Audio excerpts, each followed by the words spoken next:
So with this new chapter of Sakamoto Days, the very first thing that we're going to run into is the fact that Kamihate, the sniper, the long-range combatant, has just jumped into close quarters in order to save what I imagine in his mind is the love of his life, apple of his eye. Kamihate jumps in, rescues Shishiba from certain death against Takamura Uzuki to save Osaragi. This is something that a lot of us had predicted, especially considering that Kamihate, like Nagumo, is a character that has just been completely absent since the world of Sakamoto's has been crumbling and falling apart. We still are waiting to see how Nagumo is going to factor into this assassination plot against Uzuki. What's obvious from the very beginning here is that Shishiba gives up very quickly. He even admits that it's not his style to run away and escape from a battle like this. But obviously, one, he's not winning against Takamura Uzuki, and two, he needs to live to fight another day. Especially with the state of the world as it is, survival is what's important here, not so much fighting to the death. Osaragi's in pain. Kamihate has come in specifically to save her. This is his chance and only way to get back to Sakamoto gang and potentially train up, recover our wounds, and try again later. And considering Shishiba and Nagumo took this plot together, and Oki, of all people, gets a weird feeling in his gut when he lets Shishiba, Osaragi, and Kamihate all escape. He knows that this isn't the only descent, this isn't the only omen that is going to occur to them. It's just a small little feeling, which makes me feel like Nagumo may still be in play. Kamihate getting revealed in this chapter as not siding with the Order or assassins or anything simply because of his simping, because not only is he here for Osaragi, but Uzuki's special report apparently interrupted the weather forecast of his favorite weather girl, and he is not only upset that he missed the show, but she's probably gonna be losing out on pay for those hours. That's all he needs to take sides. Scares me to think that he may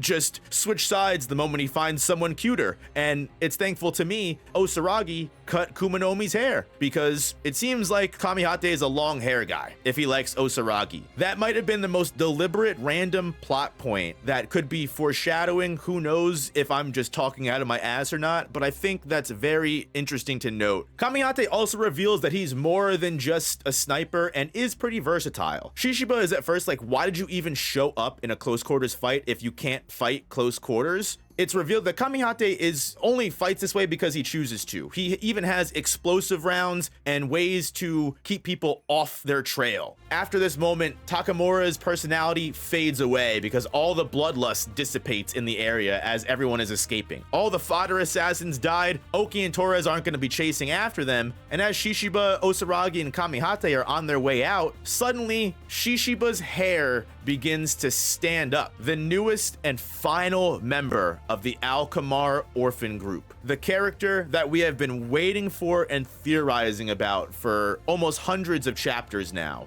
GOZU, where Kumanomi has these special gloves that work off magnetic waves. GOZU, who has his name engraved in these little iron claws that he has, is able to manipulate and wield lightning on a level that has to be supernatural. I don't know what the natural science or explanation for what weapon GOZU is using could possibly come up with and explain how he is just manipulating lightning on a supernatural level. Not only is this man able to use Sith lightning, quite literally firing lightning bolts right from his fingertips and into Kamihate. These characters are completely outmatched when it comes to someone like GOZU. Not because they are so much inexperienced compared to him, as obviously people like Osaragi, Shishiba, and Kamihate, order level members and assassins, can fight. Shishiba, GOZU, they are quite literally throwing hands back and forth in a pretty intense melee. However, GOZU is an awful match for Shishiba and most likely Osaragi and Kamihate as well. They are quite literally conducting electricity and completely just deflecting off and making Shishiba a sitting target. GOZU is is able to not just fire lightning bolts, fire area of effect lightning shocks like a Chidori Nagashi as a barrier to get people away from him.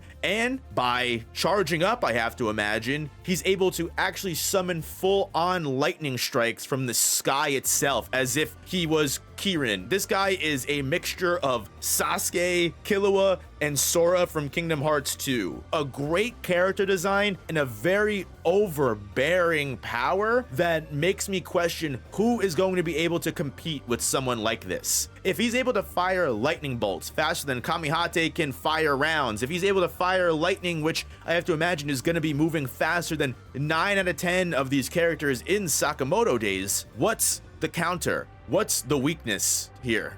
Because let's be completely honest. If this lightning strike didn't inadvertently re-jumpstart Osaragi's heart and wake her up and get her shocked back to life, this probably would have been the end for everyone. The end for Kamihate, for Shishiba, and definitely her. They were all stunned and immobilized, which is the worst part about electricity as well, is even if you can block the attacks, even if Shishiba was to throw away his hammers and stop becoming a sitting target for all of the lightning bolts that are coming, the shock that reverberates from all of these attacks stun, immobilize, and potentially can just cause all of your durability to fail, and even the simplest punches and kicks to become critical strikes. Luckily, Osaragi, our GOAT, the best character in Sakamoto days, I am accepting no other alternatives now that Gaku is dead, picks the broken buzzsaw back up and throws it right into GOZU's body, slamming him into a pillar, causing him to choke up blood, and giving everyone enough of a chance for Osaragi to save Shishiba and Kamihate. Despite the fact that she was the one that was the damsel in distress a moment ago, she has reminded Shishiba for the second time that he doesn't save her, she saves him. Also, the fact that Kamihate just looks like a very tiny gun with a cover and you can barely see him. Osaragi's carrying Shishiba with her mouth. Whole situation makes me worried because if Osaragi, Shishiba, and Kamihate couldn't handle GOZU, who can? Is this the final villain for Sakamoto? Or not the final villain, but the final obstacle in Sakamoto's way? Will Shin be able to use his mental abilities to stop GOZU now?